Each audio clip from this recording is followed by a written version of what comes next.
Hi, my name is Father Christensen. I'm the pastor at St. Rita's Parish in Alexandria, Virginia. Our Lord's words in today's gospel might seem a little frightening at the outset when he says, "Behold, I've not come to bring peace, but rather division." Our Lord is inviting us to recognize that the gospel that we are called to preach, the gospel that he himself preaches, is not always going to land on receptive ears. In fact, the gospel that we preach is a gospel that oftentimes strikes people to the heart. That's the language of the scriptures at various times. It calls them to conversion, and so necessarily it makes certain people uncomfortable. In fact, at all times, in all places, the gospel in some way can make all of us uncomfortable. He says that that's not something to be afraid of.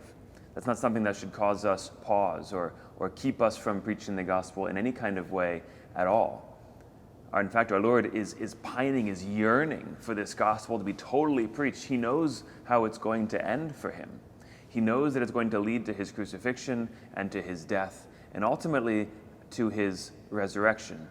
And so we too place the same hope in our own hearts. And for that reason, we have no fear and total confidence in preaching the gospel, even if it means that people even very close to me, maybe even members of my own family, may reject me because of the gospel that I am called to preach.